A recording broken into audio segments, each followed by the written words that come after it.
Good evening. Yeah, it's intimate. We can talk almost directly to each other. I think the weather has not been entirely our friend tonight, but the good news is we are live streaming it, so lots of folks will have a chance to get to see this. So, good evening and welcome to the Bass School at the University of Texas at Dallas. I'm delighted to be here with you tonight for the exciting panel discussion, A Shared Goal, the 2026 World Cup and North American Unity. My name is Niels Roma. I'm the Dean of the Bass School, and I'm really thrilled about this kind of convergence of soccer aficionados that have come together here. I want to thank in particular also tonight the Consul General of Mexico, Luis Rodriguez Buccio, who you'll see in a moment, as well as the Mayor Mioma of the city of Richardson. We're grateful for the support of the city we call home, Richardson. One of our fingers of the campus is actually in Dallas almost, so we're in both of sorts. And we really are thriving in this metropolitan area called the Metroplex. I'm equally honored to welcome also tonight's panelists, Dan Hunt, President of FC Dallas, Monica Paul, the President of North Texas FIFA World Cup 2026 Organizing Committee, Sergio Bernal, former professional soccer player, and Jennifer Hilton Ortiz, the Senior Director for International Initiatives at UT Dallas. Thank you for sharing your perspectives with us and making this hopefully tonight a very meaningful event. Last but not least, I also want to thank Eric Mora of Telemundo for moderating. He'll do all of the heavy lifting. And Jill Safra, President of the Mexican Talent Network, for his leadership in coordinating this event. So thank you already to all of them. I just have a couple of comments and remarks to make just to lead us into this. And I wasn't quite sure what shirt I want to wear today, whether it was the German national shirt. I'm German, so I like German soccer. Then I was thinking maybe Bayern Munich today. But I was busy, and whenever I ever looked back at that game, it was entirely moved away and was something else. And it reminded me of one of those deep insights that the German coach, Sepp Herberger, had in 1954. And he said, there are only two things you know about soccer. One is that the ball is round, and the other one that it's 90 minutes long. And that, in lots of ways, summarizes two things that are really fundamental to soccer in my mind. The one thing, it's never over until it's over. And that, I think, is true for the Bayern-PSG game today, where I thought Bayern was out, and then they kind of crawled back a little bit. But the other thing is also, if you only know two things about it, that the game is 90 minutes and the ball is round, it is a sport loaded with opportunities. During those 90 minutes, everything can happen, both on the pitch as well as for the audience and the spectators elsewhere. And I think that's what makes it so magical, that we don't always exactly know what it can do, but we do feel always very strongly the possibility of connection with each other when we are in front of a great soccer game. So the last time that the men's FIFA World Cup was held in the US was in 1994. That year, a cumulative attendance for matches across 9 venues from coast to coast surpassed 3.5 million. The 2026 tournament spans 16 cities across Canada, Mexico, and the US, marking a historic partnership in the return of the World Cup to the US, sold after more than 3 decades. It also reflects the very changing nature of the world that we inhabit, our cities and how we live, work, and engage. DFW is one of the most vibrant and globally connected metropolitan areas in this country, home to vibrant communities and multilingual neighborhoods with a deep love for the game and with a deep love also for the various teams that are going to compete. Hosting World Cup matches here places the DFW area at the intersection of global sport, culture, and really importantly also community. In a sense, the decision for the United States, Mexico, and Canada to co-host the World Cup is a powerful model of collaboration. It's not often that you see 3 nations working together to stage the world's most watched sporting event. Given our current global challenges, it's a great reminder that of our shared human history and of our shared love and passion for that sport, no matter what shirts we are wearing, the German or others. I do hope for the 5th star, to be honest. On a more academic level, this partnership shows that progress often depends on collaboration across borders and the sharing of opportunities and responsibilities. This spirit reflects the kind of cross-border thinking that is also really the embodiment of UT Dallas. Today is maybe not a good time for you to feel it, but on any other given day on campus, you would have been stunned by the kind of global nature of our student communities. We welcome students from over 100 different countries to this campus, with any possible language that you can think of, and that's what makes this space really so special for us. So therefore, the FIFA in many ways and its global outreach and its kind of ability to reach different communities connects beautifully with the core identity of UT Dallas. It aligns with how we think about external impact, our commitment as public university, and in the ways in which we like to show up for conversations that have meaning far beyond campus. And that's lots of ways the idea about tonight's event. Soccer tends to bring people together from far and wide. World Cup events create a space for different cultures, backgrounds, and communities to engage on common ground. This too is reflective of who we are as a university. Our students arrive from all over the world, making our campus community a stronger one, and Richardson, therefore, also a better place. Special moments like this align with our commitment for student success as we develop global citizens whose aspirations cannot be boxed into a discipline or a particular domain.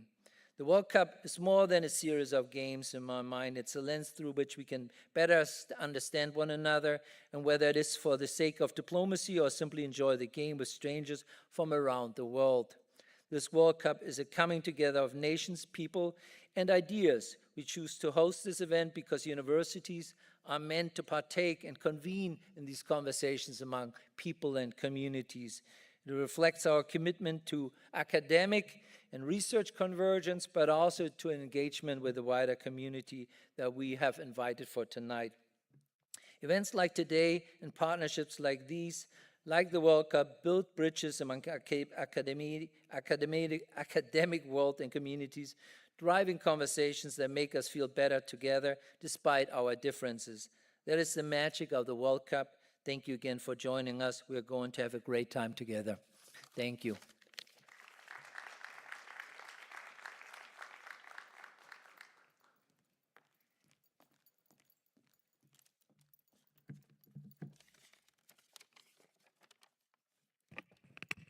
Hello, everyone. Welcome to UTD, those persons who are here in person, and those who are following us online.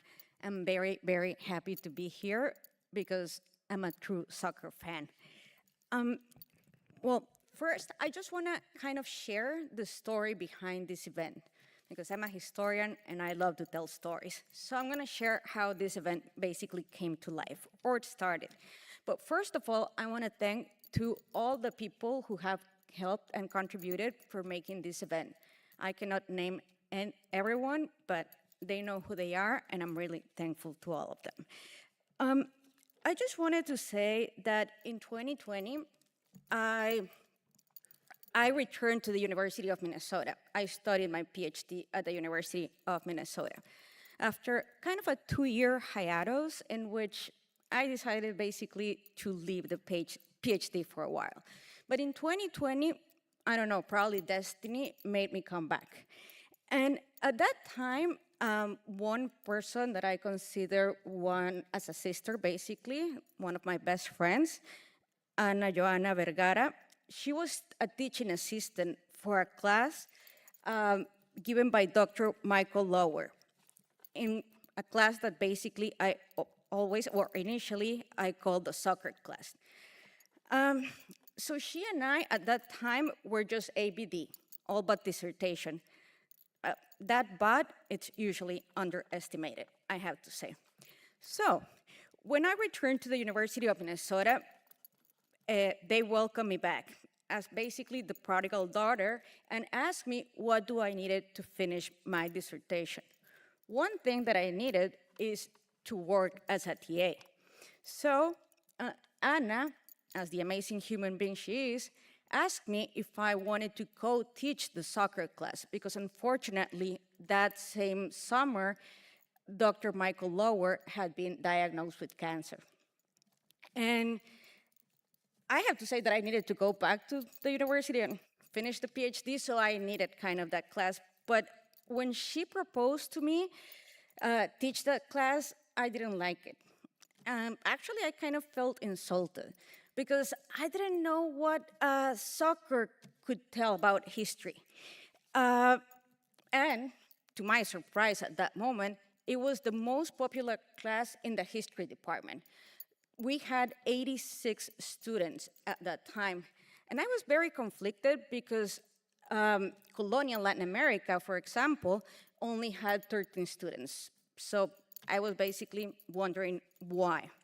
Now I know why, of course. Uh,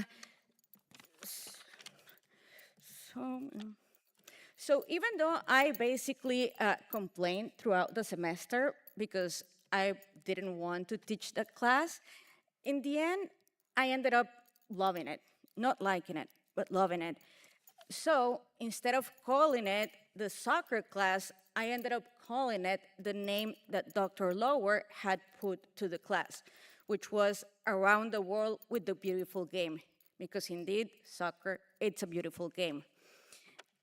6 years later, I can say that through soccer, I have addressed topics such as nation-state formation, human rights abuses, armed conflicts, dictatorships, discriminations, and also, very important to me, I have learned and taught how to make historical connections through sport and work as a team, because that's what soccer teaches you, to work as a team.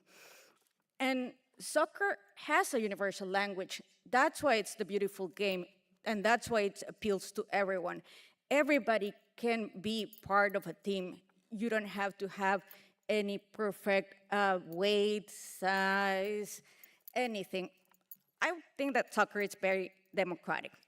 And that universal language that soccer has, to me, is embedded in the ball. And nowadays, to me, that ball represents the world. And this upcoming World Cup that we are celebrating here will become a party, I'm pretty sure, and will give us an opportunity to come together as human beings. That is why my advice is not only to encourage you to watch and enjoy the World Cup here in Dallas, which is very exciting, 9 games here, very, very exciting, but also to see our world as our soccer field, to play together as a team with love, tolerance, empathy, and passion.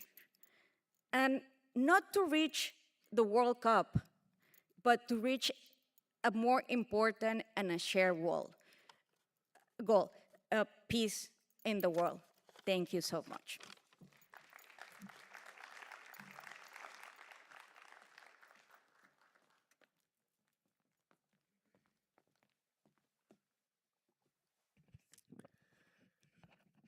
One word comes to mind tonight: connection. Connection across borders, connection across cultures, and connection through something as simple and as powerful as a game. Good evening. My name is Amir Omar, and I am honored to be the mayor of this wonderful city. Welcome to Richardson, and welcome to the University of Texas at Dallas, a true gem of our city and one of the places where the future is being shaped every single day. Now, I'll admit, when people think about the World Cup, they don't immediately think Mayor of Richardson, football expert, and that's fair. But they should think a community that knows how to bring people together, because that part we do well. We're here tonight to talk about the 2026 World Cup, but this isn't just about football. This is about what happens when 3 nations, the United States, Mexico, and Canada, decide to do something together on a scale the world has never seen. The largest World Cup in history, spanning an entire continent. Billions watching. And right here in North Texas, we're not just participating, we're hosting. We will host multiple matches, including a semifinal, which means the eyes of the world won't just be on a stadium. They'll be on our entire region, our communities, and how we show up. And that's why tonight's theme, a shared goal, really matters. Because unity doesn't just come built into the schedule. It comes from intention, from dialogue, and from moments like this. Football has a unique ability to create instant common ground. You don't need to speak the same language. You don't need to come from the same place. You just need to understand the game. And suddenly, you're connected. Now, here's what I think is important for us. Richardson doesn't just have to imagine what global connection looks like. We live it in our neighborhoods, in our schools, and in our businesses, and especially right here at UT Dallas, where students from around the world come together and strengthen this community every single day. So when we talk about North American unity, we're not starting from scratch. We're building on something real, which also means we have a responsibility, because the World Cup will come and go. But the impression we leave, the partnerships we build, the example we set, that's what lasts. This is our opportunity to show that welcoming the world isn't just about logistics. It's about mindset, openness, respect. And that work doesn't start in a stadium. It starts right here, in conversations like the ones you're about to have. So to the organizers, the panelists, and all of you here tonight, thank you. Thank you for leaning into something bigger than the event itself. And thank you for helping ensure that when the world comes to North Texas in 2026, they don't just see a great tournament, they see a community that understands what it means to come together. Welcome once again to Richardson, welcome to UT Dallas, and enjoy the conversation. Thank you.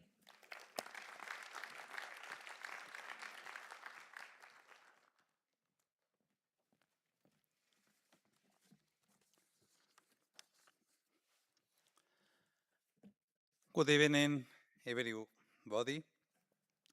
First of all, I would like to extend my gratitude to the School of Arts, Humanities, and Technology of UT Dallas and Red de Talentos Mexicanos, Capítulo Dallas, for the organization of this event and for their ongoing support for initiatives that benefit our youth. I feel honored to share this space with Mayor Amir Omar and the Dean of the Bus School, Niels Romer. I also want to thank our great panelists, Dan Hunt, Monica Paul, Sergio Bernal, and of course, Jennifer Hilton. Today, with 44 days to go for the opening game in Mexico City, we start to feel the rising energy of the FIFA World Cup 2026 and cherish the opportunity to be part of this extraordinary experience. As you already know, for the first time ever, 3 countries will co-host over 100 World Cup matches between 48 teams. This great achievement of sports diplomacy is a key opportunity for Canada, Mexico, and the United States to position North America as the most integrated and competitive region of the world. The tournament will position our countries as strategic partners capable of coordinating a global-scale event under high standards of infrastructure, security, and innovation. Moreover, the FIFA World Cup will provide our societies with tangible benefits, economic dynamism, urban and infrastructure development, as well as social cohesion and shared pride elements that go well beyond the sport sphere. Additionally, Mexico is ready to bring an unmatched experience, a vibrant culture, and provide the hospitality that defines a World Cup for everyone. Un Mundial para todos. Through the nationwide programs like Mundial Social México 2026, we are working to make sure that all 32 Mexican states participate and feel part of this historic event. This joint celebration is, at its core, about the people and its passions, the players, the fans, the organizers, those who are in the stadiums, as well as those who are watching it on the other side of the world. Many kids will get to see this iconic competition for the first time in their country, some even in their own city. And we hope this motivates the next generation of young footballers across our region. Regarding this objective, I would like to take this opportunity to highlight the forward-looking program IMEBecas, an initiative designed to expand educational opportunities for Mexicans and Mexican descendants here in the US. The main objective of IMEBecas is powered by the motto that next generation can achieve great things if we aid them to do so. In this context, I cordially invite you all to partner up with donations and sponsorships through the Consulate's Education Information Desk. Initiatives like this and events in forums such as this one help ensure the legacy of the FIFA World Cup begins in the stadiums but extends far beyond. At the final whistle, we will lift the trophy of hospitality and unity, reinforcing our regional ties and contributing to a more prosperous North America. Thank you very much.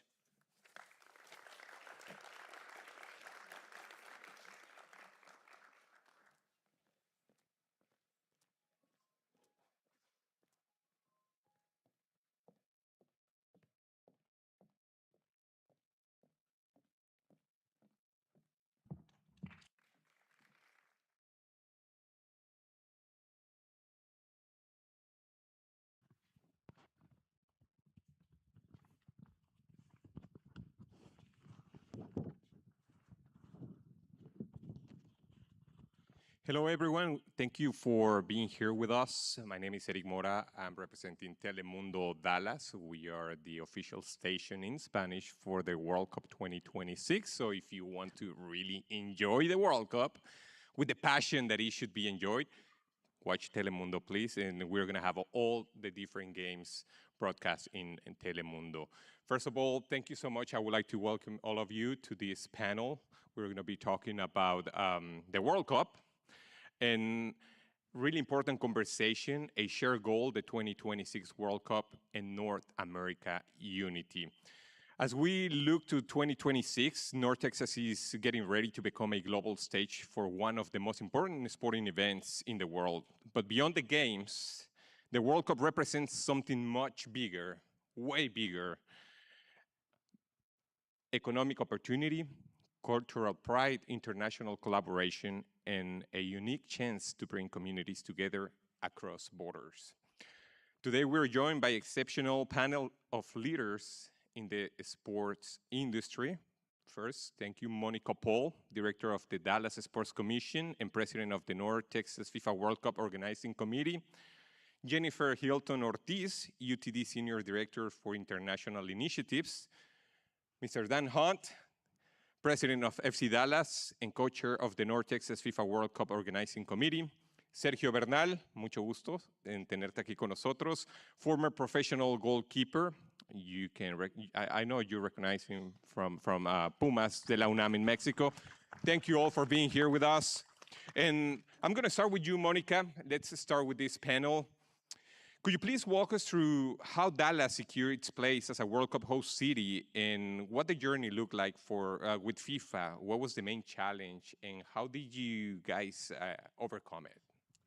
Well, I think one of the things that people may not know that our journey started back in 2009, 2010 when we were bidding on the 2018 and 2022 World Cup.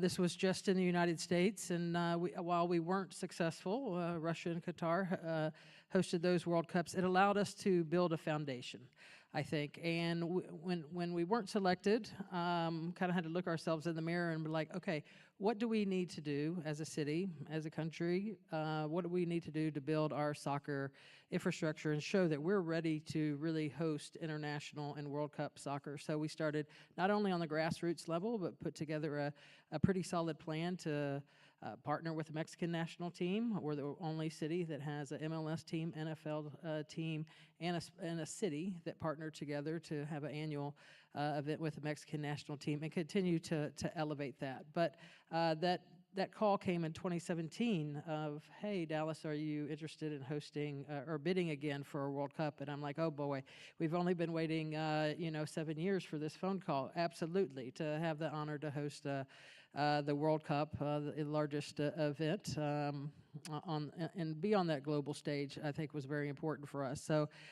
it took everybody coming together, and I think that's one of the unique things about this bid of Canada, Mexico, and the United States, ensuring that we're all working collectively together. But here locally, it also meant that from Dallas to Fort Worth to Frisco, Arlington, everywhere in between, our stadiums, our hotels, the city jurisdictions themselves, the airports, all of the infrastructure that we're needing to really come together to put our best foot forward.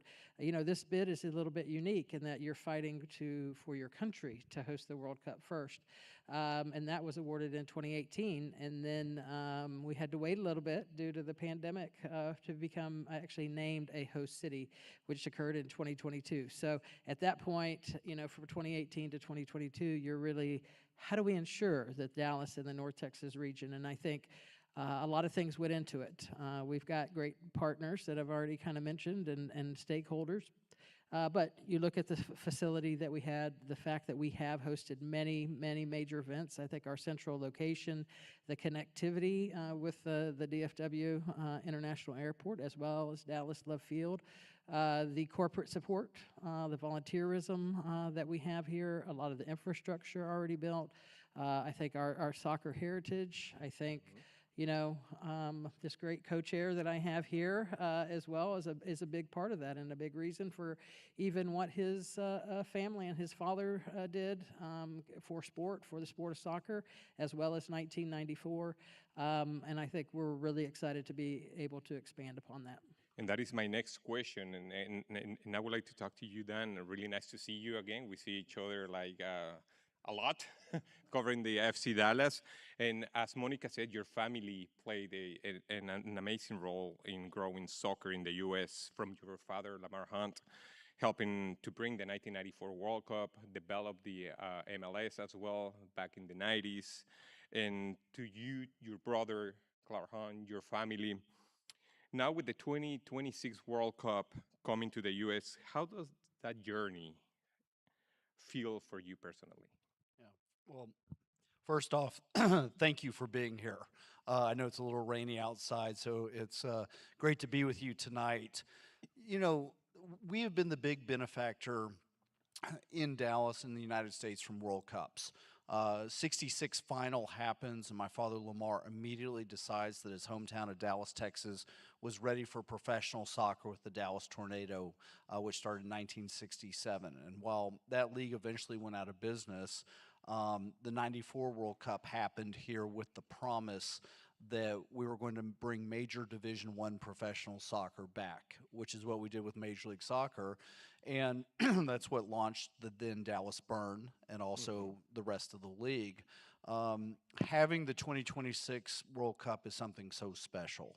And to be able to host it with 48 teams, 104 matches, And, we have the great benefit here in Dallas, and this is an amazing sense of pride, I think, for all of us involved, but having 9 games, more than anybody, and having a semifinal. I mean, this is really the announcement that Dallas is a global city.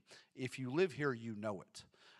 But it also still has some of that cultural authenticity in places like Fort Worth and other towns around the Metroplex. But bringing World Cup, being able to share that with my fellow Texans is an amazing sense of pride. And now you see where Major League Soccer is today. 30 teams, 30 owners, other leagues growing and becoming strong. The women's program, the different leagues, NWSL, USL, that's so exciting. And I think this is the moment for soccer. This is what we've been waiting for.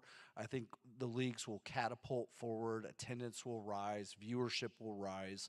And by the time the World Cup comes back, I will have no hair. It will be all gone because I've been working on this for 104 months of my life. But when it comes back in 24 or 28 years, Major League Soccer will be one of the top 5 global leagues. That was always a goal of ours, was to be right there in the top 5 with the big leagues in Europe. And also what's exciting for me, Major League Soccer is both in the US and Canada, and now with Liga MX, we have these great tournaments, Champions League, CONCACAF Champions League, Leagues Cup. I think North America is in this great moment for soccer to take a big evolution forward. But I'm so proud to represent our community. It means so much to me. I'm humbled by the opportunity to get to do this. We do it with amazing people. I say this all the time. Monica Paul is our fearless leader. She has brought together this community. We put forth an unbelievable bid, and I know this will be a great commercial for our community. Right. For this World Cup, trust me, it's going to be amazing. We are expecting to see people from all over the world, different cultures, different ways of cheering to their national teams, different atmospheres, and we're going to have 9 games. And my next question for you, Jennifer, how does UTD's current international presence fit into the university's overall global strategy, especially with a moment like the World Cup approaching to the Metroplex area? Yes, thank you. So the University of Texas at Dallas has really built a global brand and presence. So we not only want to be available to the world, but present. And part of that momentous occasion, aligning with this moment, talking about the World Cup, is we'll be opening our international office, our 3rd international office in Mexico City, UTD Latin America. And that just shows our commitment to establishing opportunities around the world for the emerging global talent. And we see all of these people are going to be coming to Dallas to experience what Dallas has to offer. That includes being, in the 4th largest metroplex in the country. Texas itself is the 8th largest economy in the world. Dallas is the 23rd largest economy in the world. And UT Dallas exists founded by industry, by Texas Instruments. So born from industry, and now we're, really increasing our impact and student success in converging academic excellence with research and external impact. And that's where this piece really comes into play, where we're extending our doors out into Latin America. We have been developing relationships in Mexico and Canada across, this multilateral engagement for many, many years, and the subnational diplomacy between our 3 countries has been really strong. And our opening of this 3rd office is just the cherry on the cake to really show people that we are engaged and committed into opening doors for people to access academic excellence around the world. And that's exactly what the World Cup is about. It's not only about a soccer game, it's about all the different relations that it can create. And I would like to talk to you, Sergio Bernal. Once again, it's a pleasure to see you here with us. And you played at a high level and became a symbol of Pumas de la UNAM in Mexico. From your perspective, what makes the World Cup such an unique experience for all the players? Well, to me, it's a great opportunity to represent. It's an honor representing to your country, so in such a big way. Also, it's a great opportunity to be seen and showcase your talent. You know, many teams and then many countries around the world is seeing the World Cup. This is a big opportunity as a player. Of course, it's a big opportunity, and I remember when I was a kid, before being a sports anchor, I wanted to be a soccer player, but I was really bad, to be honest with you.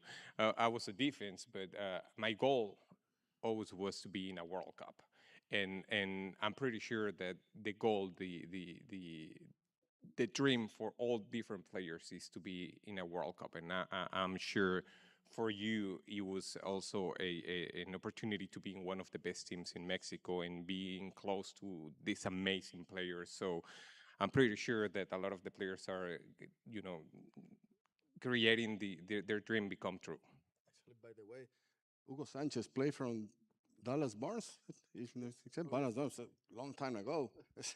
I So, remember so, seeing Hugo Sanchez playing for Dallas Burn in the 90s. And I remember that. And that was such an amazing time for Dallas Burn. You have had so many really good players within the team. And right now, there's 3 players that could be in the World Cup, right?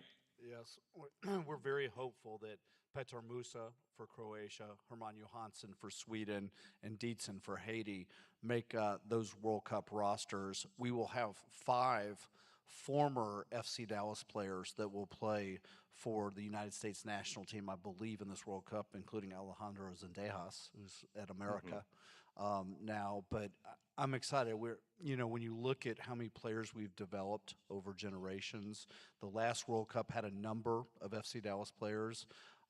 Shaq Moore, who's a current FC Dallas player, played in the 2022 World Cup. This is a hotbed of soccer. It really is. So many great players come from this area. But the reason being is it dates all the way back to the Dallas Tornado. I talked about it earlier, which was a result of the 1966 World Cup.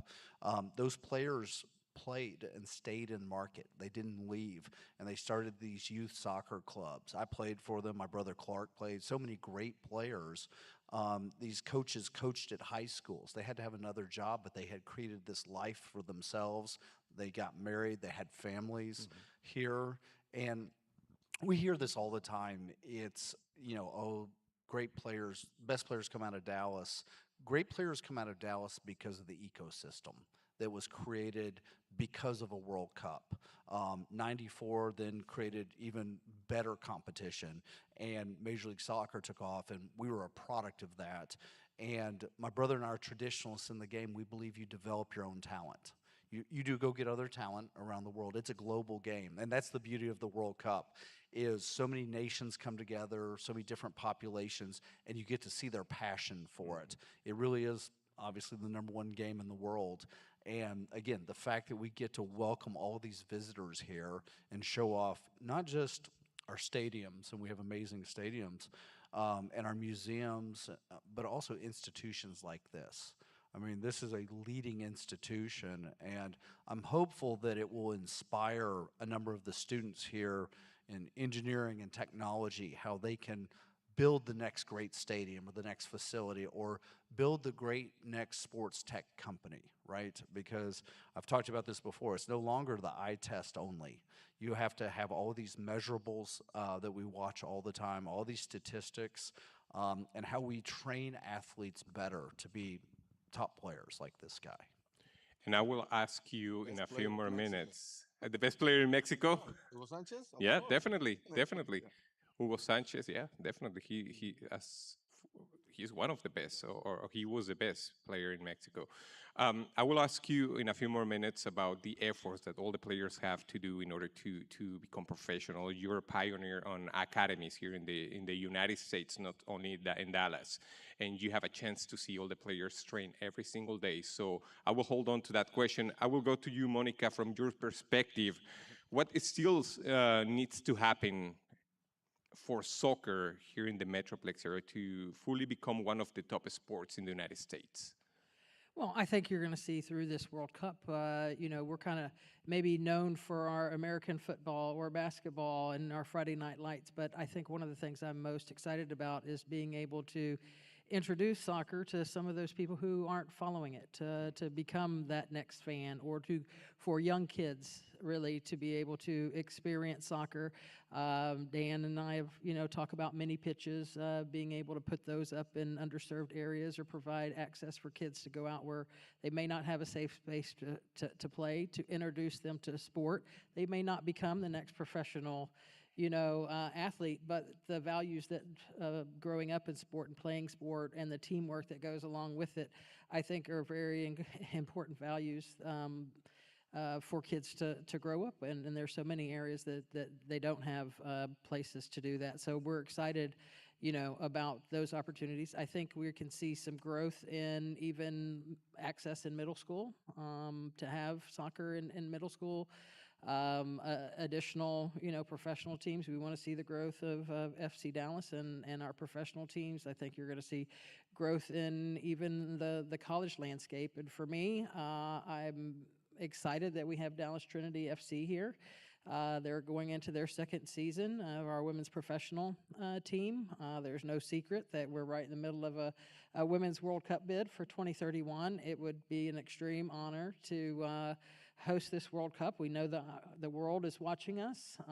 Hopefully we're able to execute well, and that can turn into growth for women's soccer as well, but landing that Women's World Cup. Now, I know Dan is going to sit here and say, oh, Monica, you must get that final. So I'm going to go ahead and let him say that. But yes, it would be an honor to host the final too. But to be able to host a Women's World Cup and see the growth in just women's sports in general, I think is pretty special.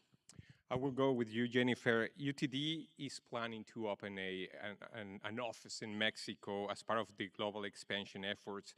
Why was Mexico chosen for this new international office, and how does it support UTD's long-term vision?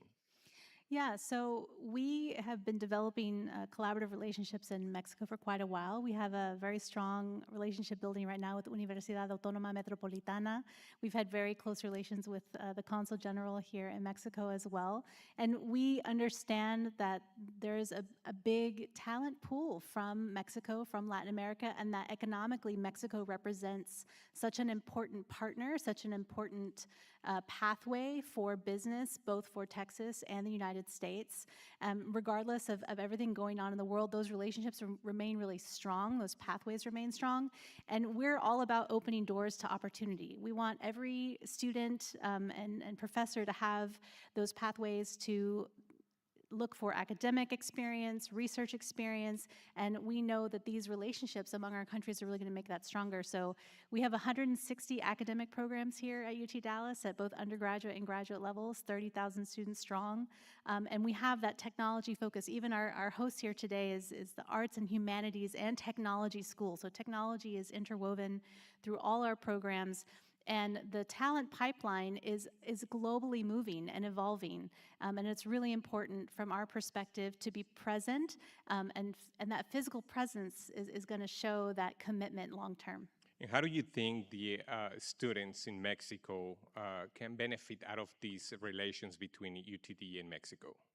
Yeah, so additionally, we have lots of scholarships available, and so having that local office is really going to help us communicate all of these opportunities and also build dual degrees, pathway programs, collaborations with local universities that make it easier for students to access those opportunities.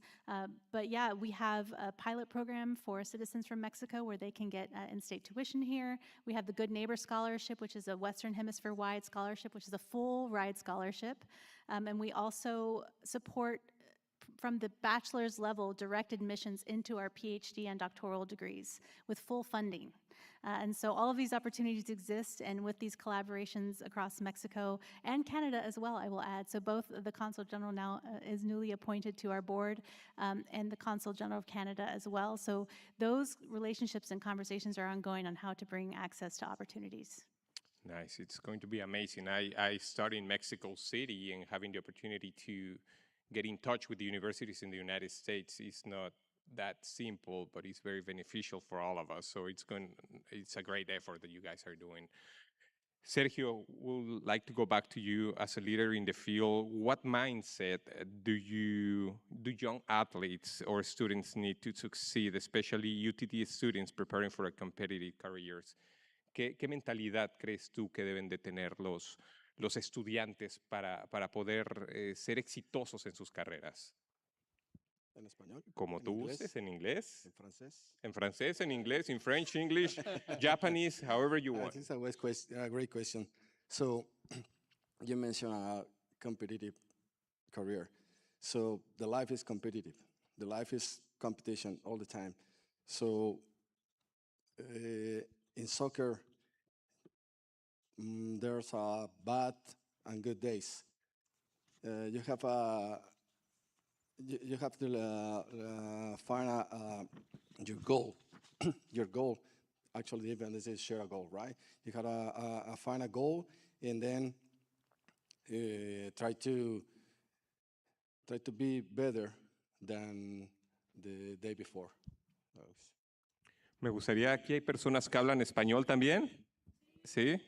Me gustaría hacerte esa pregunta también en español porque muchas veces, I will say this in English, in Spanish, muchas veces cuando llegamos a Estados Unidos no nos sentimos listos o preparados o suficientes para poder alcanzar nuestros objetivos. Sometimes when we come to the US or we migrate, we just don't feel ready, we don't feel prepared, we don't feel secure.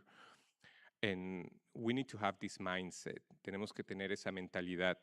Yo te conocí, I met you when you were in Pumas. I had the chance to do an interview with you in Mexico City. Tuve la oportunidad de hacerte una entrevista. Maybe you don't even remember it because of the many interviews you did, but I remember we did an interview and I saw you training. Te vi entrenando esa vez. Y la forma en cómo le hablabas a la gente, a los entrenadores, la forma en cómo hablabas con los otros porteros, eso hablaba mucho de tu mentalidad, the way you talk to the trainers, the way you talk to the other goalies, that talks a lot about your mentality. Háblanos de esa mentalidad que debes de tener cuando estás en Estados Unidos, cuando quieres conseguir un objetivo, porque tú conseguiste el objetivo de representar a uno de los mejores equipos de México. Cada quien tiene que tener un sueño, una meta. Lo más importante que yo pienso es que estés comprometido, que haya un compromiso. Como lo decía, hay veces que hay días buenos y hay días malos, pero tienes que luchar por lo que tú quieres. No es fácil. Mucha gente piensa que la vida de los deportistas, de mucha gente, es color de rosa. Yo lo veo como una película de tu vida. Yo lo veo como que hay géneros de terror, hay géneros de acción, hay géneros de amor, hay géneros de todo ese tipo. Sin embargo, tú vas creando tu película y al final tú decides cuál es el final. Y generalmente buscas un final feliz. Y en mi caso así fue. Yo busqué mi objetivo. Las cosas no fueron siempre como uno quería. Pasan muchas cosas dentro de carrera. Uno piensa que hay lesiones, hay bajas de juego, hay muchas cosas que vivimos como personas normales, somos personas normales, queremos que tenemos problemas en casa, tenemos problemas en la escuela, hay situaciones que uno no puede controlar. Sin embargo, sí podemos, el control lo tienes tú mismo. Y si tú tienes la mentalidad y tu meta, y sobre todo el compromiso y la disciplina, estoy seguro que puedes lograr tu sueño. Wow. Then he was talking about discipline. And I asked you a few minutes ago about how much discipline and the effort that players need to do every single day, not only in the training sessions, but during the whole day. How difficult is it, or how much training do the players you see they do in order to become professional players and also to try to achieve their goal to go to the World Cup? Because we see Petar Musa, right now he's injured, but he has been amazing, and it doesn't come just right away. I mean, he trains a lot. Tell us a little bit about this training that they all do. Well, hopefully Petar will be available this weekend, but when you see the level of these athletes, there are so many great athletes, and it's not just soccer, it's football, it's basketball, all of them. The margins are so narrow that you have to put in all of this extra effort to separate yourself, right? It has to be not even a job. It has to be something that you're fanatical about. It has to be a passion that you have to have, and it has to burn so deeply inside you because there are so many great athletes. It just doesn't matter what sport it is, and so many people who have great minds for it. But you have to be willing to sacrifice it all. To truly be great, especially now in the modern game. I mean, I think about our young players. They come in and train 5 days a week. So they train every single day, and then they go to school either in the afternoon or in the morning, depending on what age they are. Sometimes then they come back for second session. They're in the weight room every single day. And then there are all sorts of measurables that we do. But we're very focused on not just their ability, but we're focused on the people that they are. We've had a lot of great young players that have come through, but in the end, they didn't have the right mental makeup because you said it so well. There are good days, there are bad days, there are things that happen at home, there are things that happen at school that you can't control. But you have to be able to overcome them with your mind and work incredibly hard for it. And so I would say, I laugh now because I call many of the kids at FC Dallas my kids because I see them more at the training facility than I see my own kids at home. But it has to burn so deeply inside of you to be great. And it's the ones that overcome the adversity. Those are the ones that actually make it further. And then you have to have a lot of luck. So often in life, we talk about the luck to not get injured, the luck that you have maybe something genetically that makes you different. And then even diet, right? We see it. I mean, you look at these guys and you know the ones that they control their diet and make the sacrifice and the no drinking, the no anything else that goes with it. Because again, your error margin is very thin. And so it is a sacrifice, but the reward, if you can make it, is so great. And I'm not talking about financially. I'm talking about the accomplishment that will stay with you for a lifetime. And here is an example of that sacrifice. Entiendo lo que dice perfectamente de lo del sacrificio y sé a lo que se refiere. En mi punto de vista, yo he tratado de cambiar esa palabra de sacrificio con invertir en lo que realmente quiero. Y habla en la dieta, en la alimentación, en el cuidado, el entrenamiento. El sacrificio es algo que estás haciendo a fuerza. Sin embargo, cuando tú inviertes en tu tiempo, en tu descanso, en tu alimentación, en tu entrenamiento, en tu educación, estás buscando lo que tú quieres, pero entiendo a lo que se refiere, no lo quiero cambiar, ¿no? And that's amazing. Change the word sacrifice for investing on what you really want, what you would like to become. It's a different way of seeing things, and that's amazing. Sometimes it's difficult for us to just think the right way or think the positive way, and we just tend to go to the negative side of it, And I remember in Mexico City, I met a few players from Club America, and I met some of them, and they used to go to school, and then go to training session, or go to training session, then go to school, then go back to a training session, and if there was a party at night, you don't see them over there at the parties.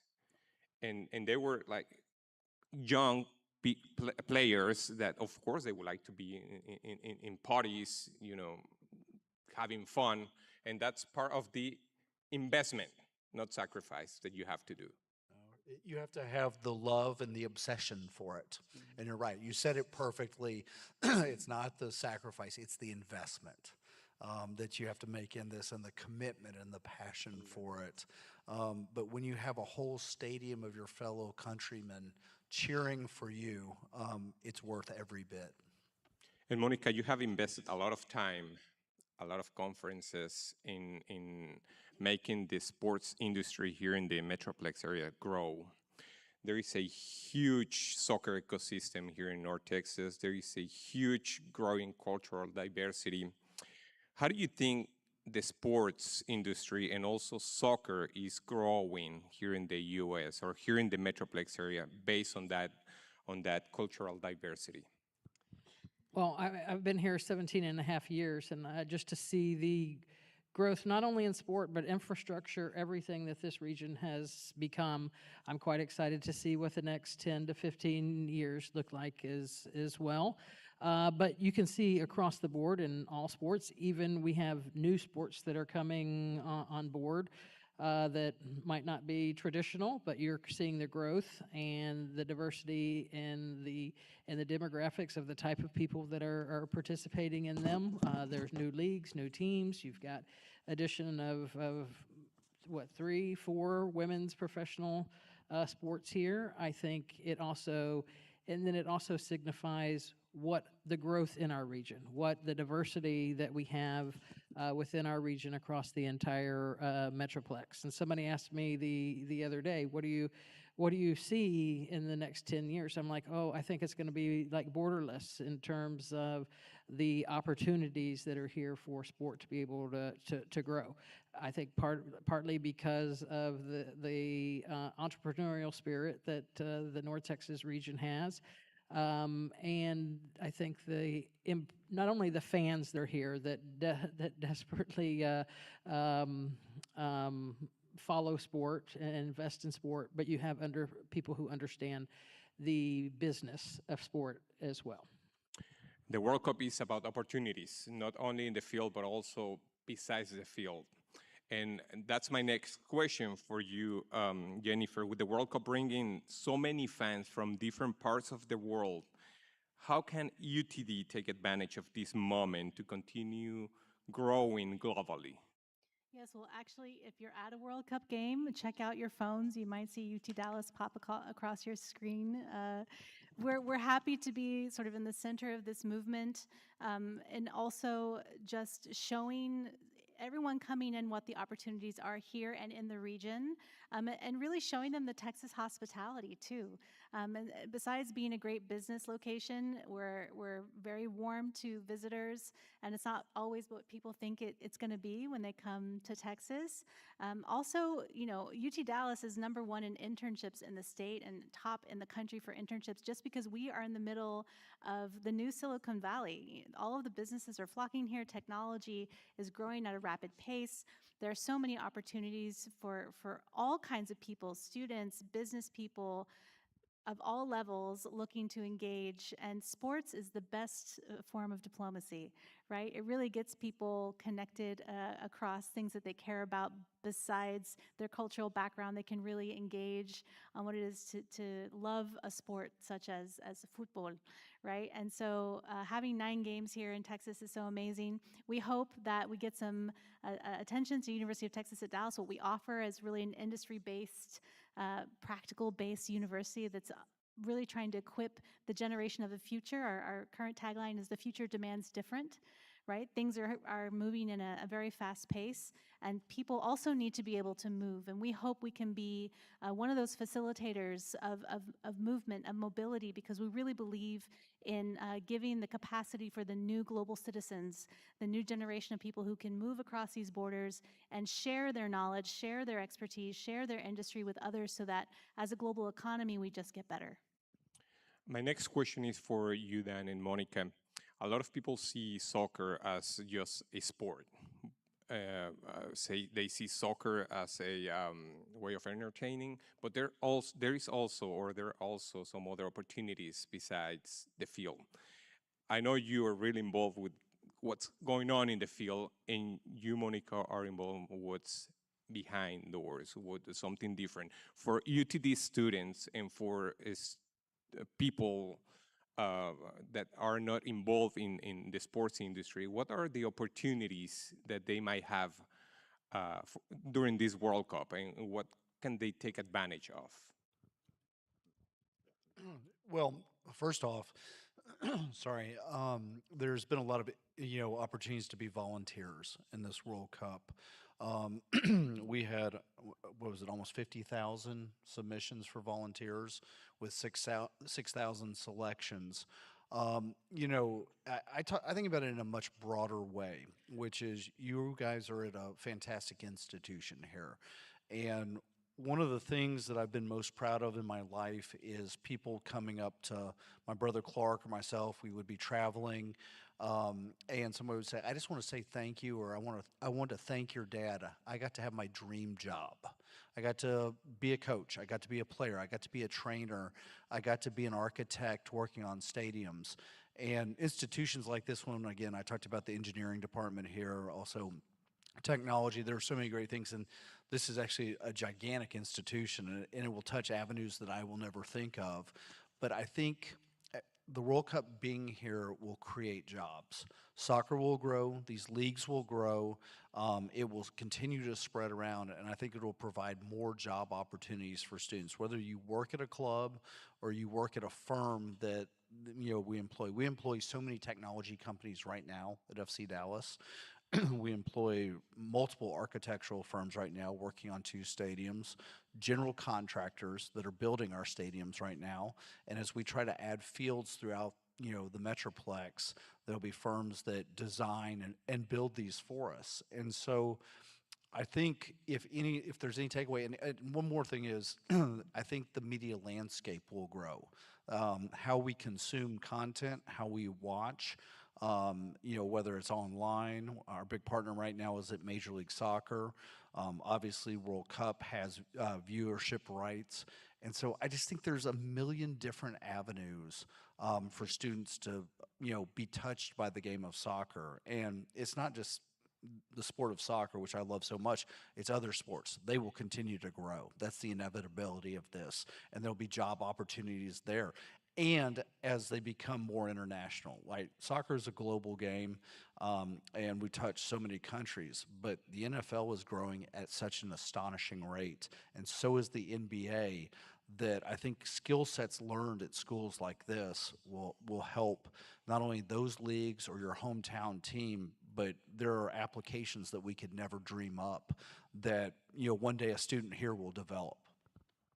And I think I'll just add, obviously, the volunteer piece that Dan has spoke about, but FIFA also, as well as their commercial partners, their agencies, other people coming in, embassies, consulates, tour operators that are coming in, they're looking for that seasonal, just during the World Cup, somebody to lend a hand. We are hearing a lot of those opportunities out there with the media center. I think that gives another edge there of those who may be going and thinking they may be going in that direction. What's the opportunity to engage? And I think the cultural opportunity outside of a job or internship, the fact that we are welcoming, I don't know, one match I think had like 122 different countries that had bought tickets just for one of our, so we know we are welcoming the world. We know we have those 3,500 broadcasters, journalists, and staff that are there.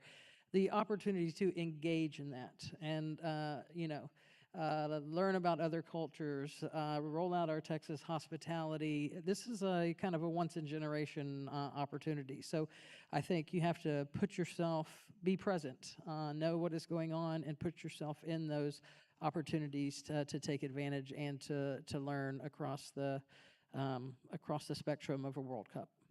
Sergio, me gustaría preguntarte, tú tienes la oportunidad, you have the opportunity to train a lot of young players who would like to become professional goalkeepers. Tienes la oportunidad de entrenar a varios jugadores que quisieran ser profesionales en algún momento. ¿Cómo crees que esta Copa del Mundo los puede influenciar a ellos y qué mensaje les puedes dar tú a ellos sobre qué ver en esta Copa del Mundo? How do you think this World Cup is going to impact these players, and what message would you like to give them, or what do they need to see in this World Cup in order to achieve their goal to become a professional goalkeeper? Cuando trabajo con los jóvenes, con los niños, o los adultos también, siempre lo digo que vean el fútbol de diferente manera, ya no como aficionados, sino que están buscando ver el fútbol como profesionales. Es decir, hay que prepararse para esto. Para mí, desde hace mucho tiempo, esto es una profesión. Y cuando tú buscas una profesión, te tienes que preparar. Tienes que prepararte en todos los sentidos y ver el fútbol de la mejor forma. Entonces yo creo que ellos van a sacar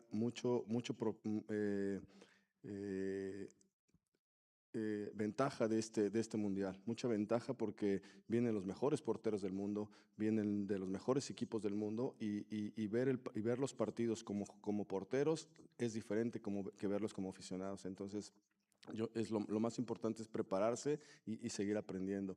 Yo siempre he dicho que el fútbol lo veo de tres diferentes maneras. Primero, hay que entender cómo se juega esto. Después, aprenderlo y finalmente jugarlo. Understand, learn, and then play. And they have to see the soccer with a different view, not just as a fan, but as a professional player. And that's the message that he would like to give to his different students in his academy. My next question is for the four of you. How do you live the World Cup? How are you planning to live the World Cup? And what are your expectations for this World Cup? And I would like to start with you, Jennifer. And you have a lot of students here in ETD. How do you think you're going to live this World Cup? And how do you think the students will live this World Cup? Yeah, I would just encourage myself and everyone to get out to as many activities that are going around the city, the Metroplex. We heard earlier in conversations that there are going to be so many watch parties, so many cultural activities, so many gatherings. I mean, this is really one of the best opportunities to meet people from all over the world, make those really exciting and different connections, and you never know where those connections can end up in. The world is so small, really, and something like the World Cup actually makes us feel how small the world truly is and how interconnected we can be. So I would just tell everyone, don't stay at home during the World Cup. Go watch a game, at your local pub, bar, restaurant, cultural center. There's so many great things are going to be happening. And I'm sure even here on campus, we'll have a lot going on. So no lack of opportunity to really experience the world here in a cup that is Dallas. Monica, I know you're going to be in the stadium, right? I will, yes, I will be in the stadium. I'm not sure I'll be focused on what's happening on the pitch, but I hope that's the case. If I'm not, that means I'm putting out some fires or whatnot. But, I think we want to be able to celebrate this with our entire region. We want people to embrace it. I think the 34-day fan festival out at Fair Park is something special that we're really trying to build in the cultural diversity and even our programming, our entertainment, the food and soul area, the playground, the activities. It becomes the heartbeat. So I'm sure I'm going to be spending some time there. But we know there's so many people that come to a World Cup that don't have tickets to go to a match. And this is where they largely like to experience that. And while our locals, we don't anticipate them to go out all 34 days, we do hope that they go out and really be a part of it, because I had the chance to, my first World Cup was Russia, and then I had a chance to go back to Qatar, and I've been to Super Bowls and Final Fours and WrestleMania, and there's just, wow, something very special about people from all over the world coming together, cheering, some of them not even soccer fans, just being there for cheer, and their team's not even in it anymore. And they are just cheering wildly, and everybody there together, and it is like a celebration that is very hard for me to come back and explain here locally what a World Cup is and what it means. It's not just about the economic, yes, economic impact is important, the global stage is important, the legacy is important, but that passion that it brings for people to come together, I think, is what I'm most excited about, of people getting to experience that. So I'm hopeful that the entire Metroplex gets to see that, and I can be a part of it, and I know that operationally, I'll probably have to be back here taking care of a few things as well, but hopefully nothing, too major. Dan, you have been in so many different World Cups. You were just talking to us backstage about the World Cup in Mexico City, and now you're just waiting for an invitation to be in the inauguration for this World Cup, and I'm pretty sure you'll be there. If you don't get an invitation, you'll pay for your ticket. I'm sure about that. So this is going to be a special World Cup for you.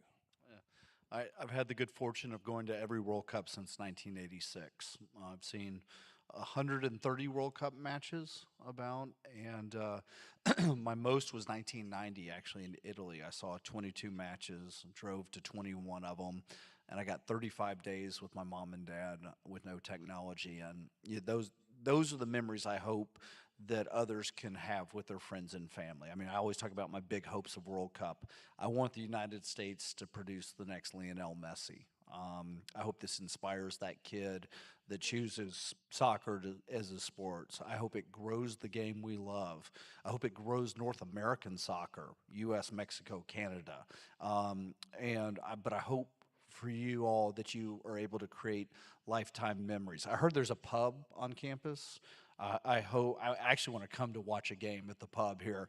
But I've heard about this pub here. But you'll create those memories with friends and family, whether you're at a match, fan fest. So how I spend it is just being a fan. I want to see a bunch of matches, which I'm going to do my best. I want to go to our fan fest down at Fair Park. We have a soccer celebration in Frisco. I'm going to travel to some different cities.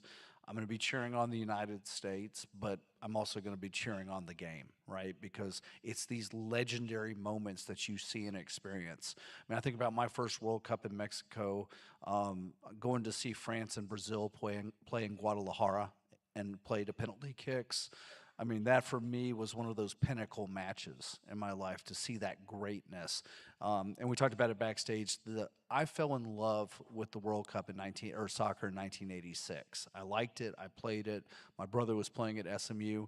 But to see the passion of the Mexican fans and how they rallied around their national team, and the fans cheering on bridges and flags, I mean, I hope that for this tournament as well, and I hope we have millions of new soccer fans because of it, because we'll all be better for it. But how I'm going to live it is I'm just going to live it as a fan. I'm going to celebrate every match, and I think there'll be memories created, and I'm here to also support, right? I talked about this earlier. This is one of the great honors of my life. Outside of being a dad, it's probably the greatest honor of my life, and I want to make sure we put on an incredible event that's a celebration of the game, and also showing everybody that we're ready for the Women's World Cup, and we're ready for the Super Bowl, and we're ready for national championship football games, and all-star games, because this is a global city, and this is our announcement that we truly are a global city. Sergio, ¿tú cómo lo vas a vivir? ¿Lo vas a ver como fanático o lo vas a ver como profesional y te vas a enojar con la selección mexicana? Porque seguramente nos vamos a enojar viendo a la selección mexicana. Lo voy a vivir como ambos. Tuve una experiencia fantástica en el Mundial de Rusia. No es lo mismo vivir un partido con 80,000 personas viéndote jugar en la cancha, o ver un partido con millones de personas apoyando a tu selección. Ese día en Rusia que México le gana a Alemania es una sensación fantástica. Como aficionado se te enchina la piel y es completamente diferente. No te tiemblan las piernitas como en la cancha, pero sí se siente esa emoción y esa pasión por ver jugar a tu selección. Y espero que no nos enojemos, no seas así tan... Hay que ser realistas. So you're going to watch the World Cup as a soccer fan, and you're going to enjoy it as well as all of us. Soccer in this World Cup is going to be amazing. As Monica said, I had the chance and the privilege to be the 2018 FIFA World Cup in Russia, and there are no words to explain what you experience in the stadiums. I mean, a lot of people compare each one of the games as a Super Bowl, and trust me, I have been in many Super Bowl as well. Not as many as you, all right? And it's nothing compared to that. It's something different. It's something magical. The atmosphere, there are no words to explain what it feels to be in a stadium in a World Cup match. And my last question, and I want you to be really brief on this. Where do you see soccer, and the question is for the two of you, where do you see soccer after 2026? So I always go back to my dad, my mom and dad. My mom was my superhero. My dad, though, was really the pioneer of sports in this country: soccer, football, investing in basketball, tennis. And this is what he said. He said, guys, and this is in 2006, he passed away in December of 2006. He said, Clark and I were with him, and he said, guys, in 50 years, it will be the NFL, and I believe that Major League Soccer will be on the same stage as football in this country. And so I think about it much longer than 2026. My dad was right about a lot of things in the sports world, and so I hope he's right. I love the game so much. If it could be on that same stage or in consideration with the NFL, then we've all done our job. Monica? Yeah, I'm not an expert in the soccer field like Dan, but I think we're also seeing the growth of additional teams, additional leagues, different divisions within leagues. But where I see, I think, is the continual growth on the youth and grassroots side of things. And I think it's very important. I think we already know that we don't have enough soccer fields based on the demand that we have now. So we're hopeful that communities and cities throughout the Metroplex also realize that through this World Cup, and how can we develop additional full-size soccer fields and access to the sport, because I think through this, for boys and girls, you're going to see that development and participation skyrocket. Amazing. Jennifer, Monica, Dan, Sergio, thank you so much. Muchas gracias for this opportunity to talk about this amazing World Cup that we're about to experience. Soccer is about excitement, it's about passion, and it's about feeling it. And if you really want to feel this World Cup, don't remember to watch it on Telemundo. All right? Muchas gracias. Thank you so much. Gildardo, adelante, por favor. Thank you, Eric. Good evening, everyone. I'm Gildardo Zafra, the president of the Mexican Talent Network. And as we bring a shared goal to a close, I want to thank all of you for being part of this meaningful conversation. And today, we're just reflecting about that the World Cup is more than a tournament. It's an opportunity to unite our communities, to strengthen partnerships, and also to build a legacy across North Texas and North America. This event couldn't be possible without an amazing team. So I want to thank Corina Nash Nook. Please, Corina, join me. For her leadership and strong project management. Corina, no, you're very well. And her team as well. And of course, all our panelists, Monica Paul, Jennifer Hilton, Dan Hunt, Sergio Bernal, our moderator, Eric Mora, for inspiring us today. And also I want to distinguish and thank the support of the Richardson City Mayor, Amir Omar, and of course, the General Consul of Mexico, Luis Rodriguez Bucio, and his team, Homero Sotomayor and Natalia Garduño, for them to continue enhancing their leadership and the influence on strengthening the relationships between Mexico and the US. Of course, I want to recognize my team from the Mexican Talent Network and their appetite and their commitment to build community. And today, this is the beginning. Oh, it's a beginning to start thinking globally, acting locally, but most important, to start building a legacy towards a shared goal. So thanks so much, and you have a wonderful evening. Thank you.